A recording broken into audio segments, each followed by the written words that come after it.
from cryptocurrency to creative currency, materializing the trillion-dollar metaverse economy.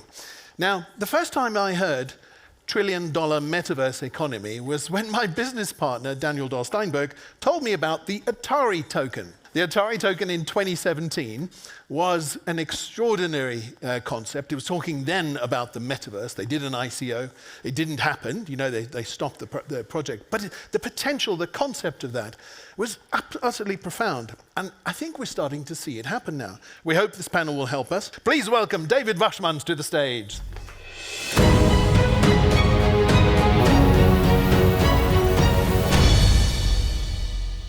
I can promise you this is going to be the most fun, this is my opinion, of course, most fun panel of the conference. Please join these wonderful experts. Come on up. We're going to be talking about the metaverse. Now, here's what's totally new, because I'm sure all of you have been reading about the metaverse for some time. I mean, this was the operative buzzword of 2022. You know what you probably haven't heard? How to actually make money in the metaverse. How, as an investor, there is a way to actually generate profits in the future, theoretically, from the metaverse, that maybe this isn't just some arcane concept after all. So I'm going to give a moment for each of these panelists here to introduce themselves, and you're going to see why these are the world experts on the subject. So Robby, why don't we start with you? Hi, I'm Robby Young. I have a company called Animoca Brands, and we make games. So we have studios around the world, and we're also one of the most active investors in Web3, and we invest through several different kinds of funds, and so I'm also a partner in our growth fund, Animoca Capital. Excellent. Michael? I'm Michael Song. I run a company called CarbonBlue Innovations. It's a digital finance venture building company. So we're invested in a lot of the financialization layer for metaverse type technologies, and I take these technologies and build new products and services off of them. Excellent. And Rebecca? I'm Rebecca Barkin. I run a company called Lamina One. We're a layer 1 blockchain that's optimized for the open metaverse, and we were founded by Neil Stephenson, originator of the term metaverse, and OG pioneer of crypto, Peter Vicenis. I have a long history in immersive technology, Magic Leap, which many people have been interested in, and so forth. Excellent. So as you can see, we've got people who are investing in building the tool sets for and building the primary infrastructure for the metaverse. So theoretically, you know what you're talking about. So let's dive straight in. I've heard the word before. I think these guys have heard the word before too. What's a metaverse? Rebecca?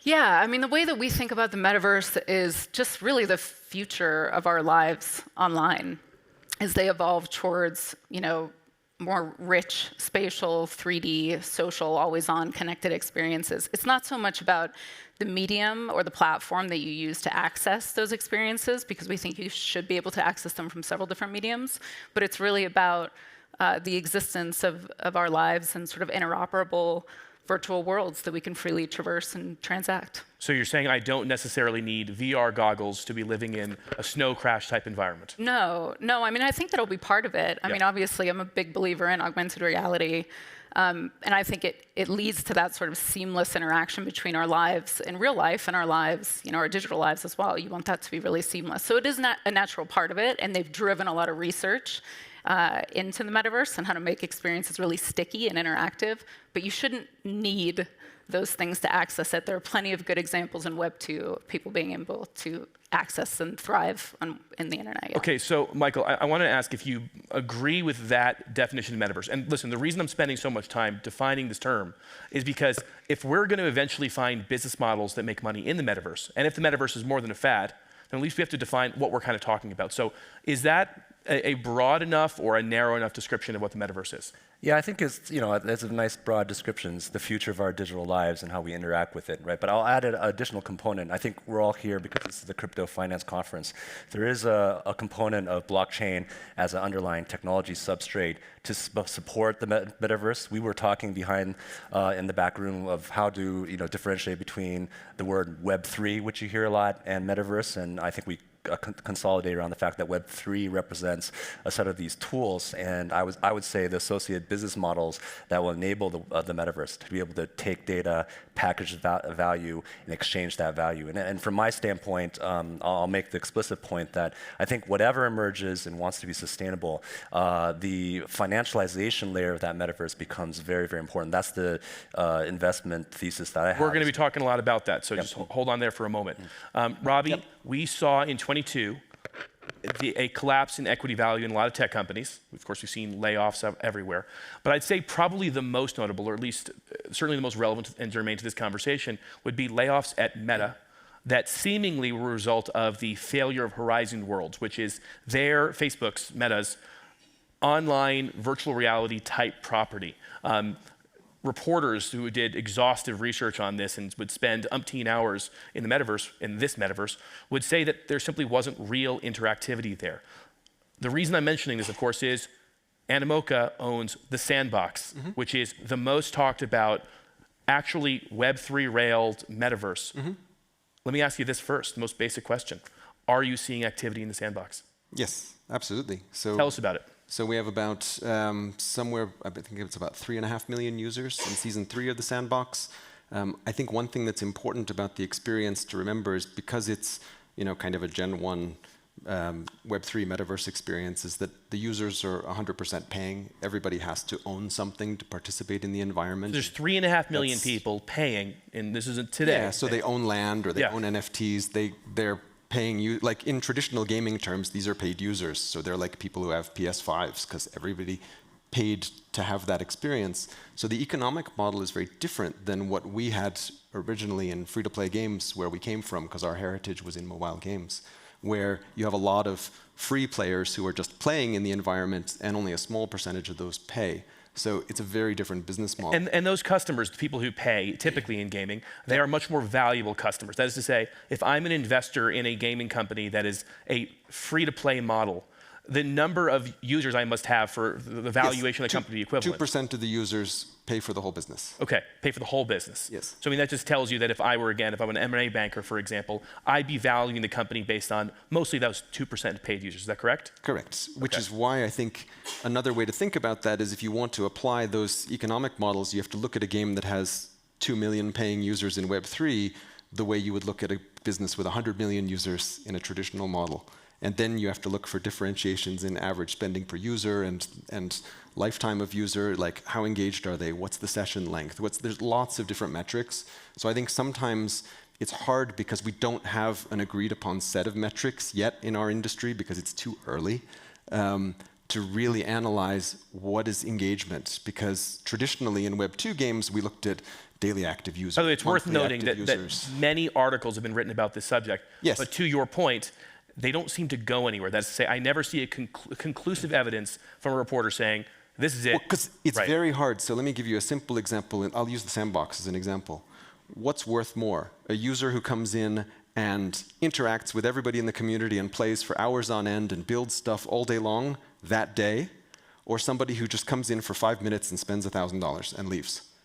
They both have their own value, but you can't measure both of those activities with the same metrics. You need a variety of metrics to decide because they both contributed value to the community that day. Okay, so I want to riff off something you were saying earlier, which is, as you were defining the Sandbox, you called it a Gen 1 Web3 metaverse experience. Yep. Well, let's go back to Gen, I don't know, -400 or something like that. Some of the stuff that you were building at Magic Leap. This was pre-Web3, but I mean, billions of dollars were poured into augmented reality and virtual reality with Magic Leap. This was technology that was, I mean, science fiction that you and your company were kind of taking to life. What lessons did you learn there about what attracts users? And then, I would say, what potential business models did you at the time think were viable? Oh my God, well, what did I learn at Magic Leap? A whole hell of a lot. I'll say that, like, first of all, you made a comment about Meta earlier, right? And about the layoffs around that. They've invested a ton of money, and there's the hype cycle, right? There's always a hype cycle, and then there's what we call the valley of disappointment, right? Which is like... Is that where we are now? Yeah, in some ways, yeah, right? So you have this tech with all this potential, and you sink billions of dollars into the research around it to really mature like the fundamental technologies that are required. to seamlessly integrate to give people a really high quality experience.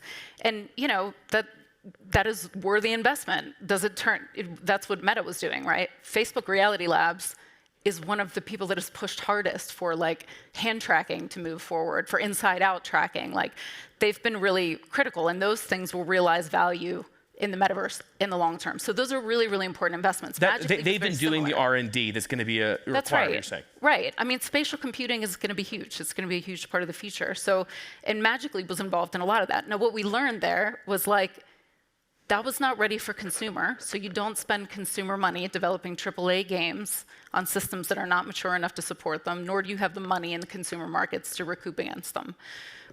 So when we made the pivot to enterprise, I actually led the redesign of the operating system to support enterprise.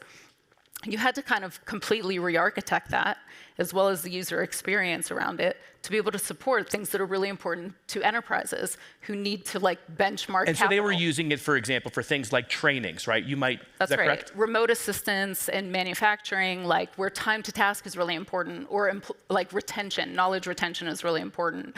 So you're trying to reduce errors on the manufacturing floor that are really costly to businesses.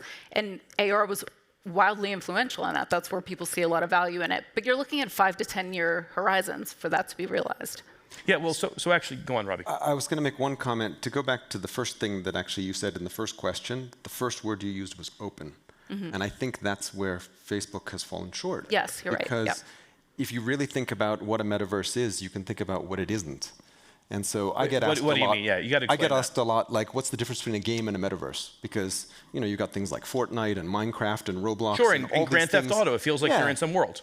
But the difference is these are all siloed applications. That's what makes them games. They're completely 100% controlled. They are, monarchies controlled by the developer. They're not interoperable. They control absolutely what happens with your stuff, all the money you spend so then in let there, me ask the you this virtual then. items, Does it matter? Like, who cares, 100%. right, if my experience is good? Or should I care? 100%. No, you should care because you're spending all this money on the promise that you own all these virtual items. I bought these skins, et cetera, but you can't actually do anything with them beyond a very narrowly defined set of rules that the developer permits you to do. So can you sell it? Can you trade it? Can you gift it to your friends? Well, if you can't, then that's not really ownership. Okay, so then by your definition, I just want to make sure this is clear, you are saying that the Robloxes of the world, they are not metaverses because the users do not have sufficient control. Is that correct? And power. Correct, because going back to the word open, if it really is part of the metaverse, the idea is that these are interoperable experiences that you can, if I own my digital stuff, I expect to bring it from place to place with me because I own it. If I own my digital car, I want to take it from Roblox to Minecraft. I mean, to Fortnite. there's an economic principle in essence that if something is only applicable or useful in a very small manner or a limited manner, you would actually have a discount on that. That would be a discounted item or property, that equity, because 100%. it simply isn't applicable to a wider total addressable market. So the flip side is that's why there's value creation in the NFT market, because as we tokenize in-game content, we create digital assets, and they have value because they are actually owned. Okay, so Michael, let's talk about the tooling. We've heard a little bit about some of the potential outcomes here. Open architectures, kind of the new type of web. What isn't built yet, or isn't built well enough yet, that an investor could conceivably get in today? Yeah, so I think basically the tooling for Web 3.0 to enable this open world, to allow the packaging of value through NFTs and things like this, to be able to exchange it across different blockchain ecosystems, and to have new business models on how to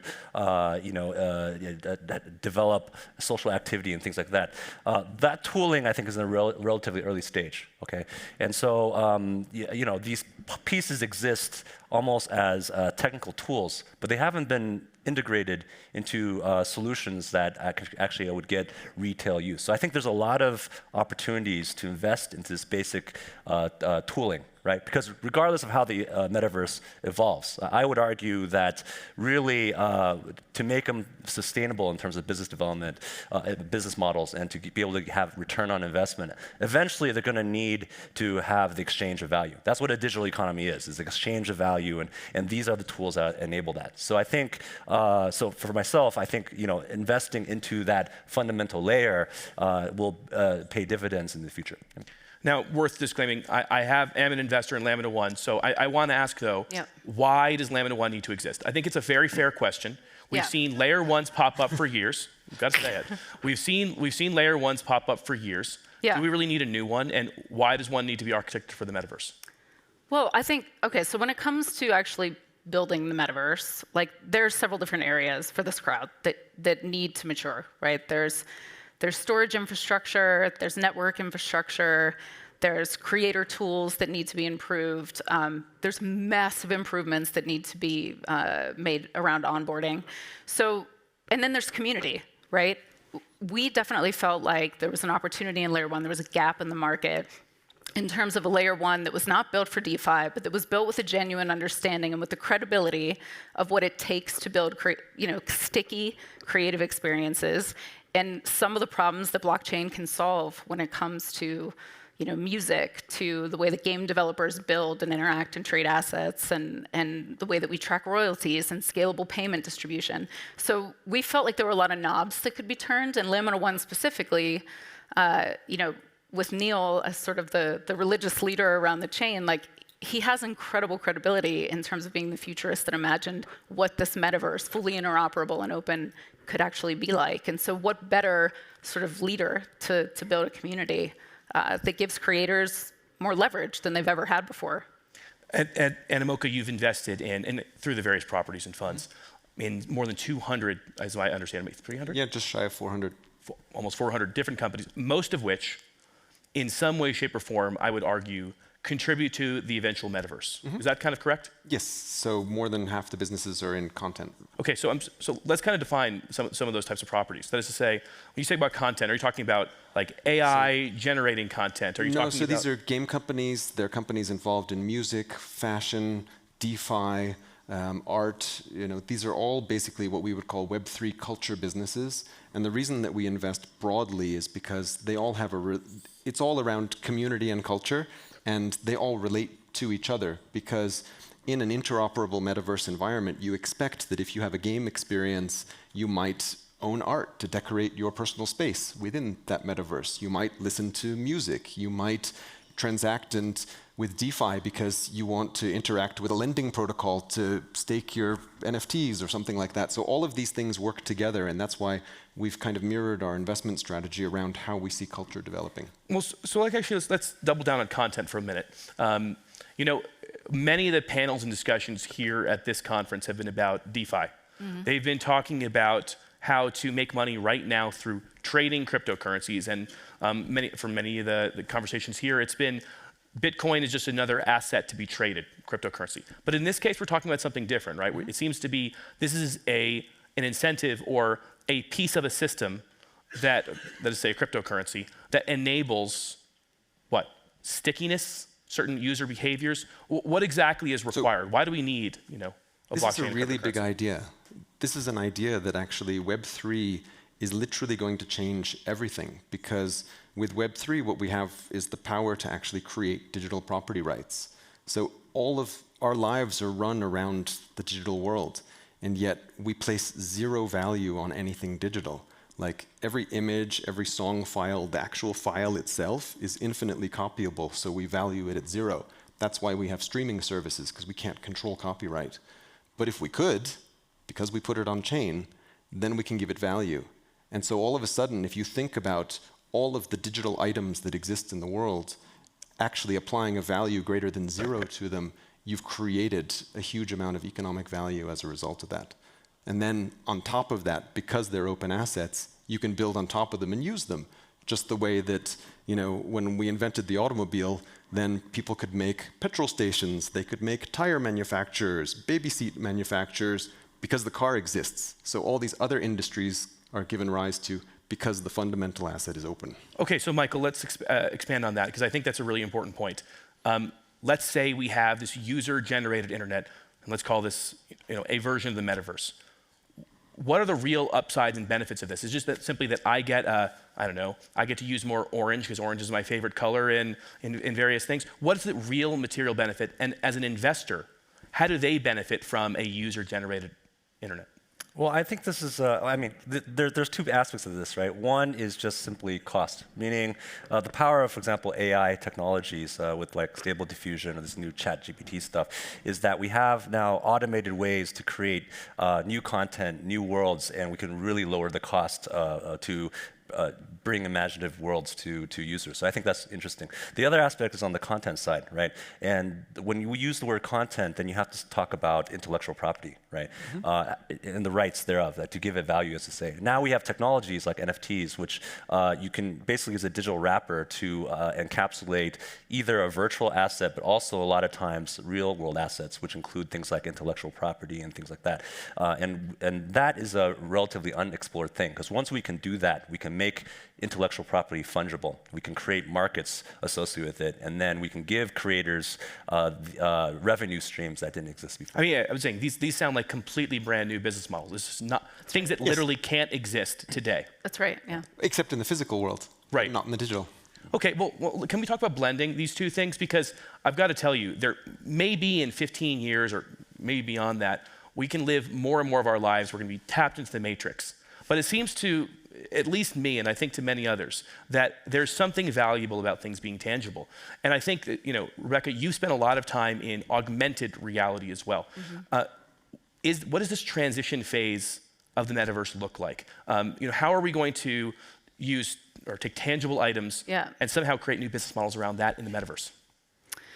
Yeah, I mean, well, you first of all, the premise around AR, not just mobile AR, but real spatial computing, is that it completely understands the world around you. And that means that it has object recognition and real semantic understanding, and it can intelligently infuse things into the world that are additive, right? So if you have something physical in your environment, it can add information that helps to, this is like manufacturing and remote assistance are a great example of that. Like, it can detect errors in the way that you're constructing something. It can help you navigate places. It can use an object to tell you more information about that, to then seamlessly connect you to an e-commerce experience or a concert that's happening down the road if you hear a song in your environment. So it's really about that sort of 360 seamless interaction between the real world and what you can do in a digital environment, whether that's a social community or a transaction via e-commerce, et cetera. I mean, once again, that seems like a target-rich environment for new types of business models that, once again, don't exist today. Ways to make money because, I don't know, they can automatically detect what my Spotify track list is, and a concert's going to be nearby, and bang. Yeah, I'll give you a really good example of this. So right before I came to Lamina, I was at a company called MSG Sphere, and Sphere was building is building a $2 billion immersive venue that's launching in Vegas in September. They're building another one in London as well. So you have this massive venue that seats 17,000. Theoretically, you can take a digital twin of that, right, which is just a digital representation of that. You can have live events at that concert. Like, let's say you have a concert. You can have a live event there, and then you can also join that live event using sensors and different technologies that are in the actual theater with people that can connect to it via VR or AR or the web, simply via their laptop. So then you break the economics of the single venue, right, which is high value bespoke production in an immersive world. And you can drop spatial anchors, which really is just like dropping a pin on your iPhone, but tying content to it. So those are opportunistic interactions where you can then transact when you're capitalizing on something that's going on in your real So then, environment. for example, I, as an event producer in this case, could conceivably be making money from someone in a faraway city. Or there might be perhaps a product being launched in some way. And again, there might be way more people that could conceivably learn about it and perhaps purchase That's right. it. And you also can optimize the cost of the production is really expensive. You can optimize the cost by offsetting it with giving people a million different ways to join. That is sort of dynamically detecting the platform they're on and then adjusting for it. All right. Well, I want to bring things a little bit back to, I'm going to call it the here and now for the moment. If, and I'm going to pose this hypothetical, if the metaverse is going to, among other things, eventually include virtual reality and high-resolution imagery, if it's going to use a lot of AI in the future, what are the things that I could invest in today that are going to be important for that? For example, do we need to invest further? Or is there going to be further investment in computing power, cloud computing power? Is that something that Animoca, for example, has thought about investing in? Not that specifically, but we will need it. That's just not our area, but yes. Okay, so that is the type of thing investors could invest in. Yeah. What are the other types of things, categories, I would say, without even having to get directly into the types of companies, that should be invested in today that's going to be core infrastructure for the future internet? Well, I'll take a step. Future open internet. Yeah. I think, well, instead of, we talked about the infrastructure piece, but I think an important aspect that I think would be more practical in the short term is business models that actually are sustainable and have real value. So instead of going to this Web 3.0 world where you have a lot of speculative new business models, there is the transition of existing business models from the Web 2.0 era that we can pull in. Things like advertising, right? That's a $680 billion digital ad spend every year, growing 70% of full ads. Right now, very little of that is in the Web 3.0 era. So we can take that kind of business model into that, right? Another example is in retail commerce. So in these sort of categories where there's existing business, instead of trying to innovate too much and jump to an unproven business model, we can do the 2.5 thing by tokenizing some of the activities, some of the value, and building new business models that actually work now.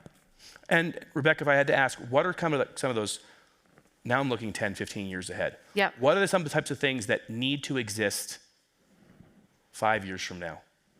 So that 10 years from now or 15 years from now, we can have the type of open internet metaverse that you think should exist?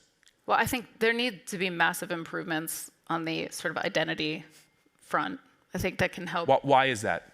Because, I mean, that's a sort of a major issue around friction in onboarding. Like, you should be able to sort of verify your identity via various different sources. I mean, we're looking into sort of OpenID Connect in that way and to make it easier for people to join. I think on the carbon front, that's something we really value, is like making sure that people are using high quality carbon credits and then retiring them automatically on chain. That's something that we're really interested in as well. But I think like there's also just generally supportive things like cloud costs need to come down, like cloud rendering. I think is a big one right now. You kind of have to push all compute to the device, and so I think we need to have some improvements around that as well. But yeah, I think it's onboarding, it's storage infrastructure, it's identity, carbon. I think also one thing that is important to mention is we talked about this internet being built by the community. Yeah. It really is about the creator economy. So one thing that's fundamental is that the model of being able to transact peer-to-peer is that we can create economic models that are much more fair for those creators themselves. And that's one of the big incentives for getting involved with the system to begin with, because you get a much more fair shake as a creator because you're not being constricted through some kind of rent-seeking sort of platform that basically takes a big cut off the top of everything that you do. I think that's a really good point, just to build on. I was at the Venice Film Festival, and I often go and meet with creators there about what they're developing and how they're fundraising. And this was one of the big points that we like to try to get over the line and get them to understand the value of it. Was like, so you hustle in court on the festival circuit for years trying to peddle a film that you've made or whatever. The payoff in that scenario is that maybe Netflix buys it for like a flat fee from you, but you don't get stock in Netflix. You know what I mean? Like, that's kind of it for you as a creator. You don't get to benefit from the data like they do in terms of learning what people want to then turn around and invest in and own. You get a profit share based on a definition of profit no one's heard of. Right, and based on like the level of visibility they even give you into the black somehow box. It's even worse than that, insofar as once you do that and you've sold your rights to Netflix, people can't build off of that. In fact, there is enormous restrictions typically with film properties or other types of IP on how someone could riff off of that. Mm-hmm. And I think that seems to be one of the major differences in this open metaverse as opposed to one that's not. Yeah, absolutely. And I think it's interesting because it gives you the opportunity to essentially, really empower the creators. Like, if you take the game industry, for example, the game industry is about $200 billion a year of revenues, and we spend just over $100 billion, around $103 billion a year on user acquisition costs. So more than 50% of the revenue of the industry is spent on for gaming? Buying customers. Yes. They're spending 50% of their revenue on just getting customers? Correct. Aside from the 30% that goes off the top of the platforms. Right. So that's Web 2 gaming. All that user acquisition cost goes primarily to Facebook, Google, and Apple. Yep. That's the vast majority of it. And what do they do with it? Do they invest it back in the game industry? No, they don't. So we bleed out 50% of our revenues outside of our industry every year. So user acquisition in gaming is broken. And that's one of the things that we've observed in Web3 games, which is ownership is different. Ownership is extremely sticky. Ownership and incentives are different, right? The whole idea of being either paid for something or, to your point, owning something that could accrue value. 100%. It's the same idea. You know, when you decide whether or not you're going to repaint your flat, it's a different decision if you're renting or if you own. Because if you own, it's a no-brainer. If you're renting, you're doing it for somebody else. You don't want to make that investment. Very clear. That makes a ton of sense to me. Michael, I did want to ask you this. You have a particular specialty in working with China. You've worked with some of the most notable blockchain companies in China. So I do want to ask you, what does the metaverse look like in China? Or at the very least, let me ask you this. What do you see as the Web 2.5 type companies that have been taking off in China? Perhaps there's a lesson that we can learn here in the West. Yeah, it's very interesting because China, as you know, had banned a lot of the speculative activity around crypto, right? So that actually insulated China from the crypto winter now, right? So things like the speculative craze in virtual real estate and profile pictures never really existed in China or could never really thrive, right? So as you know, in the crypto winter, those business models have largely gone away. What China has done well is really focused, as you put it, on the Web 2.5 version of things, right? I don't know if the people here know, but actually China has a very thriving NFT ecosystem. Okay, they don't call them NFTs. That is not something that we hear about a whole lot. Right, right. So NFTs is too politically charged as related to crypto, so they call them digital collectibles. But actually, I work with some of the companies, and I know some of the numbers. In July of last year, the blockchain infrastructure in China surpassed the transactional volumes on NFTs over Ethereum mainnet. Okay, so the volumes are huge and growing. And a lot of the volumes are not in the speculative stuff because that doesn't exist. It's actually banned. It's in retail commerce. It's in things like membership and loyalty program type NFTs and things like that. So they allow the ability to package intellectual property. They don't allow the speculation point of view. And I think those are the growth engines because now China is opening up because of COVID. The government is heavily supporting economy. And digital economy is 2/3 of GDP growth now in China. So they're heavily pushing this. And I think as a result, we're going to see very, very interesting scaled use cases for NFTs in digital commerce and these type of applications. Excellent. Well, panelists, thank you so much for being here. It has been fantastic to hear from you. I am much more a believer in investing in the metaverse than I was 40 minutes ago. Thanks, guys. Great. Thank you. Actually, a really big thank you, David. You've really teased out some of the very cool information for us, helping inform our investing decisions. So thank you very much indeed.